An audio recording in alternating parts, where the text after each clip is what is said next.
Vancouver is one of the most expensive real estate markets in North America.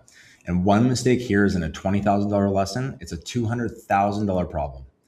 I've seen buyers fall in love with the charm, the renovations, the rare opportunity, only to discover foundation issues, hidden oil tanks, flood risks, or rush flips that turn into six-figure nightmares. Today, I'm walking you through the exact type of homes I would never buy in Vancouver. No matter how good the staging looks, no matter how hot the market feels, if you're house hunting in Metro Vancouver right now, this could save you from the most expensive mistake of your life.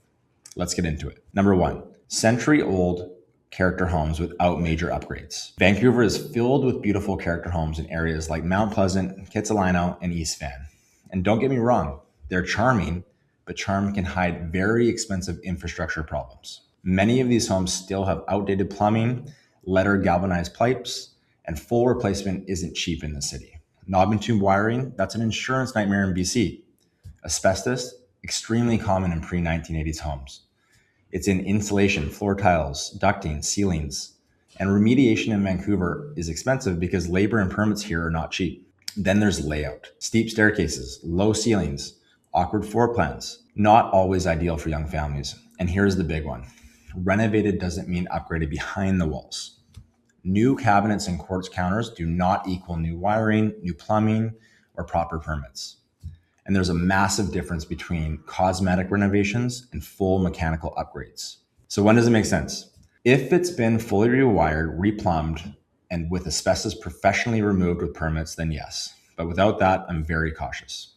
Number two, homes in flood-prone areas, especially in the Lower Mainland. Parts of Richmond, Delta, and low-lying areas of Vancouver sit in floodplains. We're also dealing with sea level rise across Metro Vancouver. And if you're near the Fraser River, floodplain risk increases. And a 100-year floodplain doesn't mean it floods once every 100 years. It means there's a 1% chance every single year. And with climate change, historical flood data isn't always reliable anymore. Insurance premiums are rising in BC, and some polys are harder and harder to get. Ground floor condos, strata flood risk is real, and resale risk matters. And future buyers are becoming more and more climate conscious. When someone says it's never flooded before, that's not a guarantee. It's just history, and sometimes that waterfront premium doesn't justify the long-term risk. Number three, homes with underground oil tanks. This one is very common in Vancouver, and many older homes were oil heated and some still have underground oil tanks. Even decommissioned tanks can be risky. If there's soil contamination in BC, the property owner is liable, and remediation can easily hit six figures. Some banks won't even finance properties with oil tank risk, and you absolutely need an oil tank scan during the inspection. And ideally, the seller removes the tank and not just decommissions it. I've seen massive remediation bills destroy deals before, and it impacts resale value too. But here's the upside. If you can catch it early, it can create negotiation leverage. Number four, quick cosmetic flips in a hot market. Vancouver has flippers that buy, hold for 6 to 8 months and renovate, then relist $300,000 higher. And sometimes it's legitimate, sometimes it's lipstick on a pig. So watch for sloppy paint lines, uneven tile work, cheap trim. Small cosmetic red flags often signal rushed renovations. And what do rushed renos usually hide? Old roofs, drain tile problems, foundation cracks, moisture behind the walls. And remember, Vancouver has a moisture-heavy climate, so bad envelope work here is extra risky. Check the MLS history, look what they paid and when, and review permit history with the city of Vancouver. Modern gray floors and gold handles do not equal structural integrity. The only protection is proper inspections and due diligence. Number five, over-the-top custom homes that hurt resale. This one surprises people.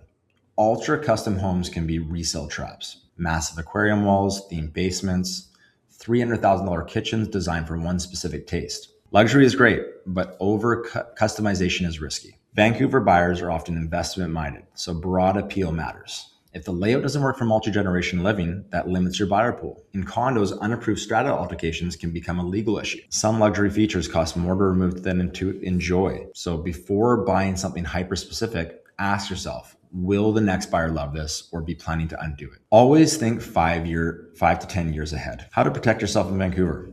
In a market this expensive, due diligence isn't optional, it's crucial. Always request a property disclosure statement. Review the city permits. Ask about oil tank scans. Check floodplain maps. Understand zoning, RS, RT, multiplex potential, and if it's a condo, review strata documents carefully. And please do not waive the inspection just because it's a competitive market. Vancouver magnifies mistakes. Buy smart, not emotional. Have a long-term exit strategy before you even write the offer. The goal here isn't to scare you out of buying in Vancouver. The goal is to prevent catastrophic regret. Emotion drives purchases and logic protects wealth. And in a market like this, you need both, but logic has to lead. If you're buying in Metro Vancouver and want to avoid the mistake I see all the time, please reach out. Because in this city, one bad decision can cost you years of progress. And I'd rather help you get it right the first time.